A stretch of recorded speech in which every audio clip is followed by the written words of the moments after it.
you're not good enough at ultrasound, that's not an excuse to punish your patients with radiation. Get out there, ultrasound some hearts, some lungs, some IVCs. Let us know how you feel about it. He's slightly intoxicated. Got his wrist pain by doing over-aggressive high fives to his buddies. It's showtime. Hello everybody, welcome to the Emergency Ultrasound Podcast. I think this is episode 3 or somewhere around in there. I've lost count by now. Today we're going to talk about DVT scanning.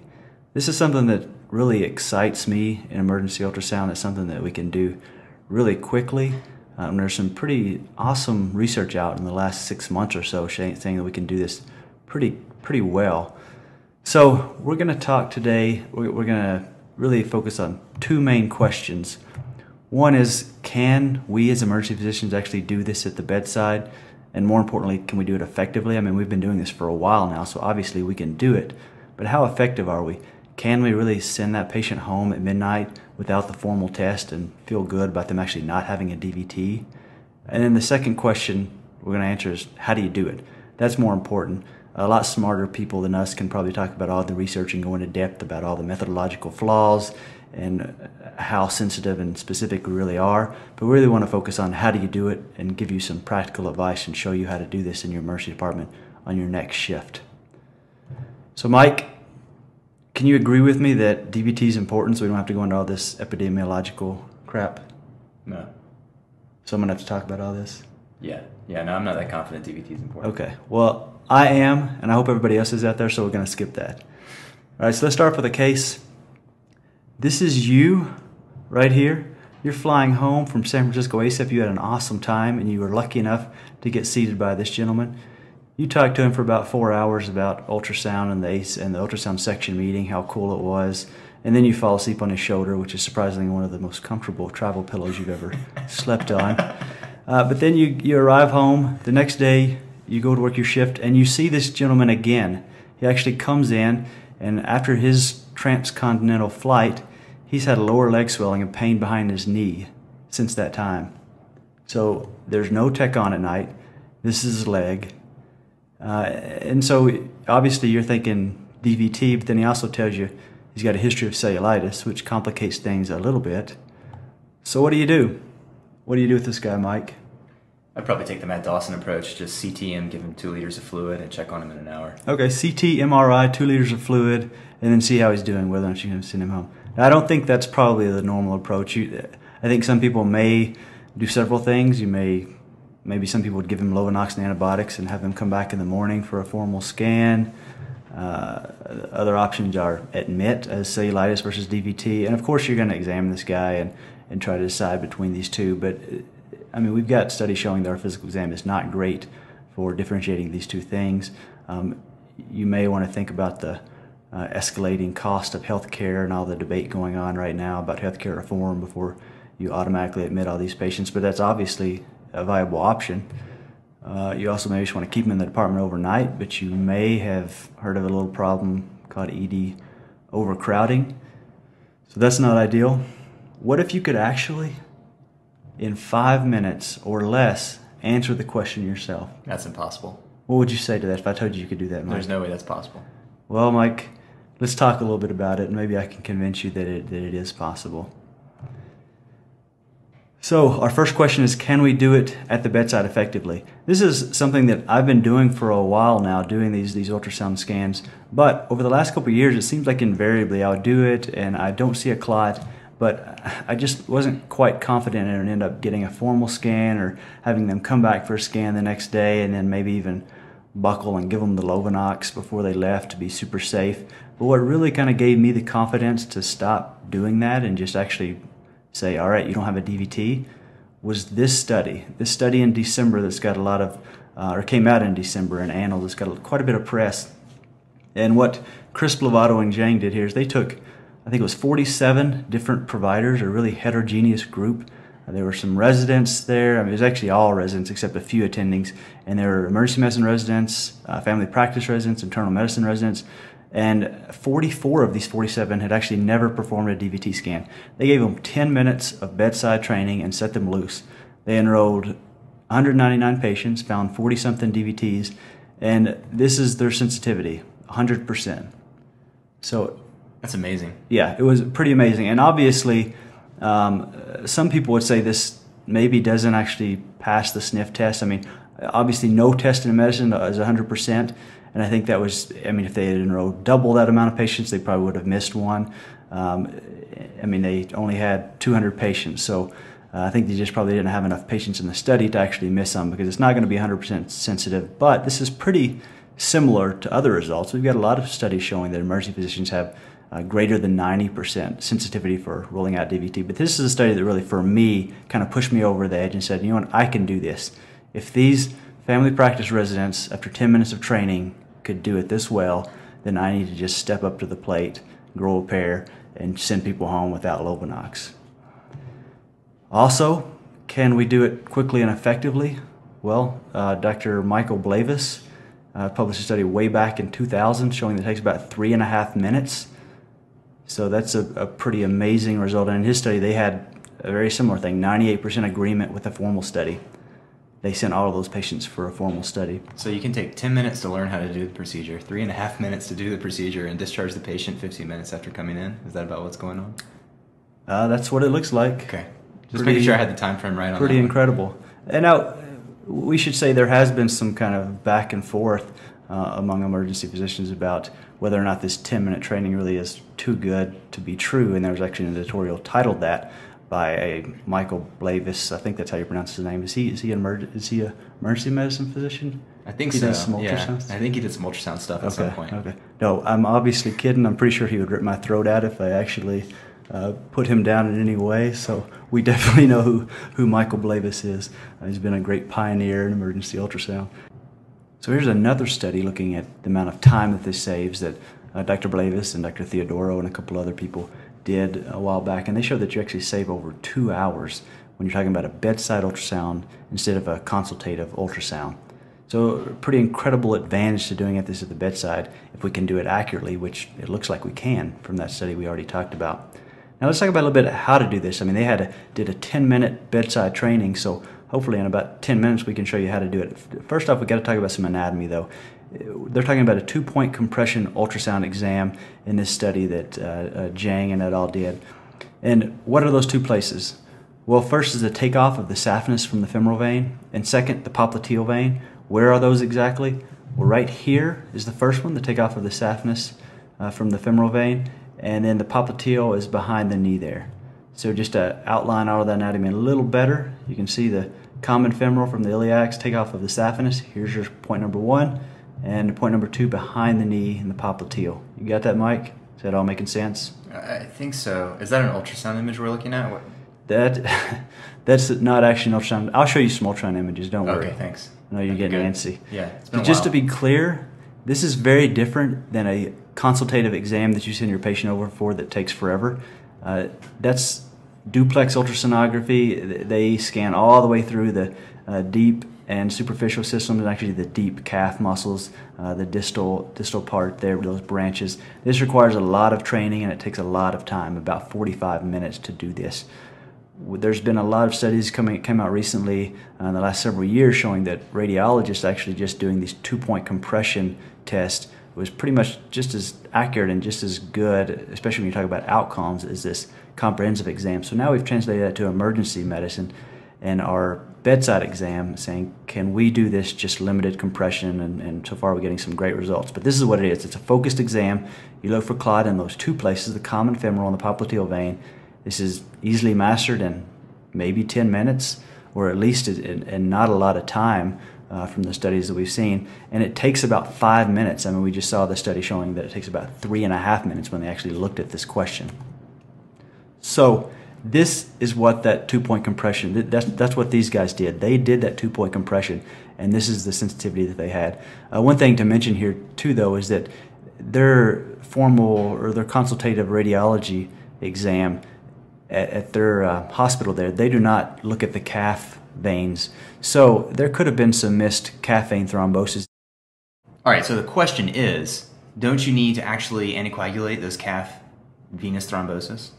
Well, you're right. That is the question. I don't think there's an answer to that. I mean, 5% of clots are isolated calf, so presumably that's about how many you would miss in the calf if you're just doing this proximal scans, and I mean, what are the numbers for those calf veins actually going to PE? What's the percentage of that? What I've heard is that approximately 20% of your calf veins propagate to a proximal area. So they propagate to something beyond the popliteal, so above the popliteal. And then 50% of all DVTs progress to PE, or at least all lower extremity VTEs. Okay, and those numbers are actually higher than the numbers that I've seen that say that calf DVTs actually only will propagate a much smaller percentage and actually go to PEs about 1% of the time. So you kind of have to know that risk, because at the other end, the other risk that you're weighing that against is the risk of major bleeds from anticoagulation, which we think is about, what, 1% a year. So I think the jury... 1.4 maybe, but still, like, I'm saying 10% of those calf DVTs are going to progress to above the popliteal, and you're only saying, or to at least PE, and you're only saying 1% is going to progress to PE. That's a pretty big difference.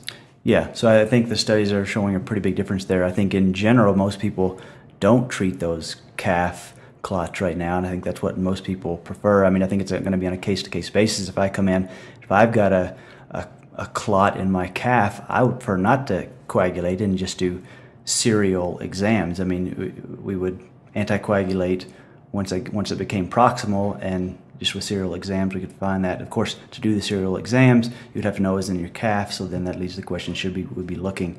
I don't think I really want to go into this question anymore. That's fine. I think that, I mean, from my experience, most people tend to treat this as, you don't have a DVT right now, go home, come back later, get a formal study, or get a repeat study to make sure you haven't propagated. That's my interpretation of most people's practice at this point. Great. And since I'm starting to confuse myself, maybe we'll just move on and talk about actually how to do the scan. Don't worry, I'll write you a memo in a minute. You can understand what's going on. All right, thanks. I'll go back and listen to this and make some sense of it. So hopefully you're very confused now about whether or not to scan in the distal leg. But I think most people, I mean, we're saying that scanning the proximal is okay. I think you ask pretty much anybody, and that's, for most part, the answer. So how do you do that? Let's teach you how to do that, and then you can think for yourself and look at the literature and decide how important you think the calves are. To me, I don't think it's important enough to scan. So let's talk about these 2 points. So how do you do it? That's the second question.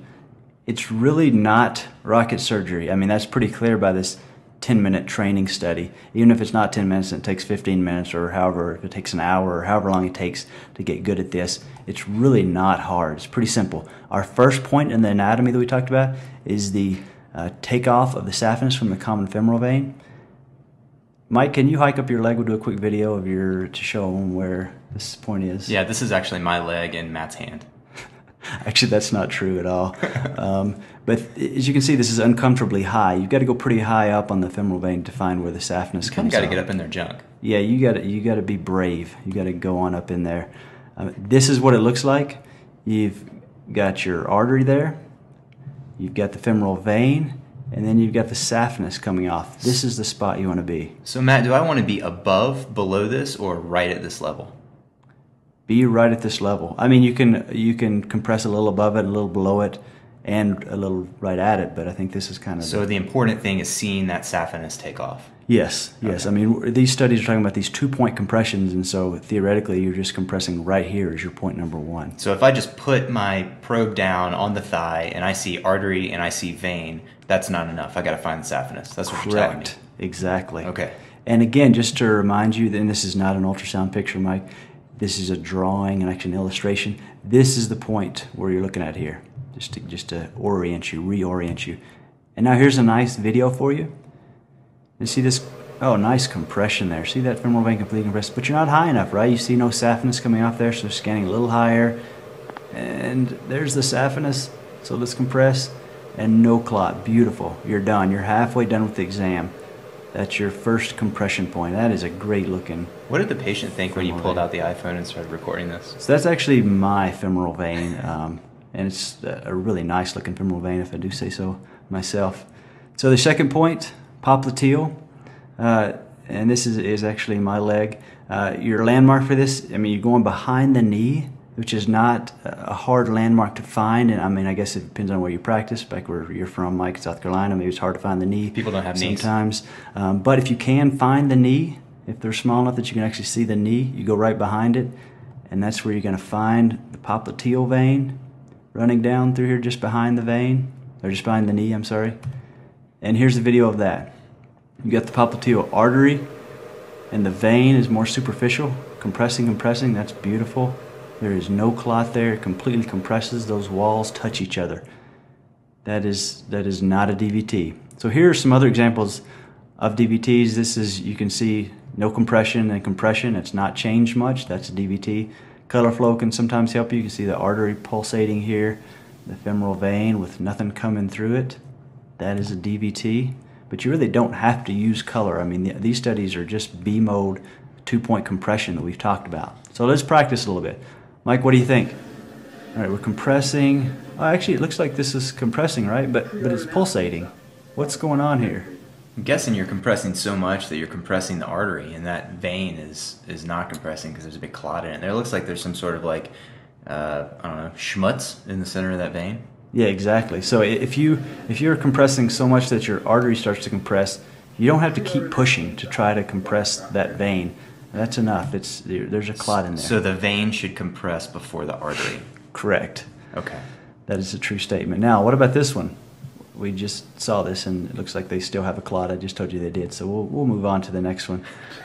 What about this? You got a pulsatile artery, good flow. You see anything in the vein? I see no flow. This is not a compression study, but this is just another example of color flow and how you will not get any through the vein if it's completely occluded. Now, is it possible to have no color flow in a vein even though there's not a clot in it? I feel like you're setting me up for something. Why don't you just... So it is possible that if the flow is so slow in your vein, that you might not see any pulse, any flow in it. So that's why you can either use augmentation, huh? That's why you can use power Doppler, right? Uh-huh. Remember, power Doppler that just shows like the magnitude of flow rather than velocity, so it's a little bit more sensitive. Or you can augment something, so you can squeeze the calf and cause flow to rush up through the vein quickly. Or you can totally forget about the color and just do the compression like these studies show. So it depends on how much fun you want to have with the ultrasound machine and how many patients you have at that time. But yeah, those are actually two great tips to use if there's some confusion. Here's another video. What do you think about this? See a pulsating artery? I can't tell. The quality of this video is way too good. So it looks like there's something inside the vein there. So like right next to it, yeah, there's that. Again, there's more schmutz. It's the schmutz sign. We need more schmutz signs in medicine. What do you think? Yeah, as many as you can come up with. Yeah, so you're right. DVT right there. That vein is full of clot. What about this one? Compressing? Oh, did those walls touch? That looks pretty good. They did. That is, again, my beautiful popliteal vein. It's good to know you don't have a clot in there. It made me feel great. What about this one? Compressing? No. This is another popliteal vein. Looks very similar. Artery, vein, but that is not compressing at all. Would you agree? Agreed. Not compressing. DVT. Anticoagulate. Nope, normal. Normal. Oh, wait a second. Don't get crazy. You want to go up to that saphenous takeoff. Oh, yeah, nice. Nice technique. Now and then there. you compress here? Yes. Look at that. Do you see that segue? It's great. So no DVT. So you have just... You said it takes 3.5 minutes. You just rolled out or rolled in like 6 patients in less than 2 minutes. I think that's a load of crap. 3.5 minutes per patient. We're way quicker than that. So I think any talk about DVTs, you have to kind of mention the Welsh criteria, right? Really? We have to get into this? No, you're right. We don't have to. Let's actually just skip that and talk about the clinical algorithm. I think some people would say you have to talk about the Welsh criteria because you have to do a pre-test probability for these patients, but I say whatever. No, we're not going to get into that because you know how to use that. You know how to re-stratify these patients into low or moderate to high. And I actually went through all the literature and looked at these percentages, pre-test and post-test probability after D-dimers for the different categories of risk and kind of made my own algorithm. And then after that, I realized, wait a second, we already have this on the ACEP website that people much smarter than myself have already put together. So I kind of threw mine away and I'm just putting this one up. So you got a patient low pre-test probability, D-dimer negative, you're done. D-dimer positive, do the ultrasound. If it's negative, then you don't have to anticoagulate those people. You can just repeat it in about a week and make sure that it's negative, make sure you didn't miss something really small. If it's positive on your ultrasound, you're done. Then just anticoagulate. Send them to see their doctor. Moderate to high, do the ultrasound, the D-dimer you're not using there. If you're positive, anticoagulate. Negative, I don't think a lot of people do this, but this is really smart people to put this together, and I think it's a good approach. Negative, this is moderate to high pretest probability, so a negative ultrasound, you still have maybe some chance of having the disease. So do a D-dimer, and if that's negative, then you really feel like you've kind of excluded it. And if it's positive, then you're going to, again, repeat the ultrasound in 5 to 7 days. Just the same as over here when you had a negative scan and a positive D-dimer. The only thing I would say about this, and I would hate to correct something that is this nice, is that I've gotten to a point to where if I have a low pretest probability patient, why exactly am I doing a D-dimer in those patients? That's my exact question. I mean, if you've got 100% sensitivity for an ultrasound, you don't have 100% sensitivity for a D-dimer. Right, and of course, we actually don't have 100%. We know it's not 100%, sure, but it's pretty close. And actually, pretty much all the studies you look at, the negative predictive value and the positive predictive value for ultrasound and for D-dimer in these low-risk patients is around 97 or 98%. So a negative D-dimer or negative ultrasound is just as good as a negative D-dimer, those operating characteristics of that test. So to me, when I see a patient on the board that says leg pain and swelling, I go in the room to see them and I roll the ultrasound machine in with me. I mean, why would if I came in and you were seeing me, Mike, first off, I would ask for another doctor. And then I would not want to be poked and wait an hour or 2 hours or however long it takes you to get a D-dimer back. No, you want an ultrasound. I would want it 3.5 minutes. You bring it in, go home. They look, and then you go home. This is an inherent problem that we have in emergency medicine in multiple different areas right now, because we've got these clinical decision rules that clearly the evidence is very good for. Like the one that we're looking at right here. You know, Wells criteria is a clinical decision rule that we really can't refute. And we don't have those kind of rules for ultrasound, but we as emergency physicians know that ultrasound is extremely sensitive in these cases. So it's pretty challenging trying to mix this evidence-based medicine that we have in front of us to make the right decision. I got to say, I've moved past D-dimers also in these patients. I just ultrasound them. And I don't think that that's necessarily standard of care right now. And it's great to have her like this because not everyone is comfortable with ultrasound right now. And obviously, low-risk patient, negative D-dimer, DVTs excluded. That's great. You can totally use that. But if you are proficient with ultrasound and you've had 10 minutes or more of training. and 3.5 minutes to perform the scan. Yeah, then, I mean, it seems like a no-brainer to me. You're not poking the patient. You're not taking all that time. And it's got just as good of operating characteristics for low-risk patients. So that's how we should do it, and that's how I do it. Other places that can have DVTs, we'll just start real quick. Internal jugular vein, obviously, and you can identify these the same way, just with compression. I had a patient when I was in the ICU as a resident. I remember trying to put a line in, couldn't pass the wire, jabbed and jabbed and jabbed, and then finally looked and they had a big IJ clot. So this is, we're not talking about studies or anything like this, but you compress anywhere where you think there may be a clot, and you can see if there is a clot or not. In the arms, it would be great to have someone like Michael Blavis on to interview, but he wouldn't come on for interview on this episode, but he at least sent us a picture of his arm to use in this part. Also, subclavian is another place where you can have clots, and I think another quick place just to mention is the iliacs is a place where you could definitely have deep venous thrombosis that are high risk of embolization. The upper extremities aren't as at high risk of embolization. So, you know, despite the data that we have that we're very good at ruling out DVT in the lower extremities, if you've got a high pretest probability in your patient population and you've got a negative bedside ultrasound, that doesn't necessarily mean you're completely done. If you really think they've got it, then you probably need to look at their iliacs. That's a great point. Unfortunately, this is like everything in medicine. You actually have to think, and you can't just apply every decision. I hate that, man. God. But, so that's it. A quick quiz for you. Mike, can you adequately do this? Yes. I think you're right. How many compression points are needed? 4. Or 2? Oh, 2. Yes, exactly. Okay, sorry. So 2 points. I was thinking both sides. Okay, yeah, you're doing bilateral on everybody just for fun. All right, so that's it. Oh, actually, one more question. I'm sorry. Name the 2 points. So the one on the left is the up in the junk point, and the... Also known as the common femoral vein, the takeoff of the saphenous. And the one on the right is, if you can find it, back in the knee point. Yes, which is the popliteal vein. Very good. So this looks like this has been about 20 to 30 minutes. So 100% sensitivity after 10 minutes. You should be 250% sensitive after watching this. I guess that would be if we were as good as Jang and Lovato and Crisp, which we're probably not true. Well, we're probably 25% as smart as those guys. So if you watched 40 minutes of this, like you will watched be it twice, 100% sensitive. Exactly. So I think that's how. Just watch this again, and you should be okay. Just start over from here, and you'll be 100% sensitive the second time you watch this. Okay. All right. So, Mike, you want to do real quick letters on this episode? I've gotten a couple letters recently in the mail. Yeah, let's do some letters. What do you have? All right. So I got this letter recently. Let me read it for you, and we can respond. Dear Mike and Matt, thank you for starting this podcast. I'm a second-year emergency medicine resident, and I listen to all the emergency medicine podcasts I can each month to supplement my training. I felt there's been a void without an ultrasound-specific podcast out there, and I'm super stoked you guys are filling that void. The only thing that could be done better is if we got more close-ups of Matt and less video of Mike. I actually paused the video and took multiple screenshots of Matt to use as my screensaver. I could stare at it forever. Sincerely, anonymous emergency medicine resident. Well, thanks for writing us. We appreciate the feedback. Who was that, Phil Craven?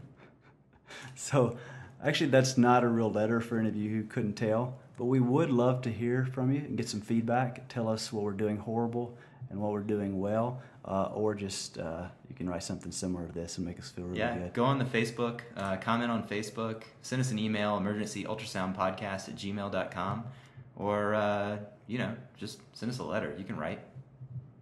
Hopefully. Thanks a lot. If you're not good enough at ultrasound, that's not an excuse to punish your patients with radiation. Get out there, ultrasound some hearts, some lungs, some IVCs. Let us know how you feel about it.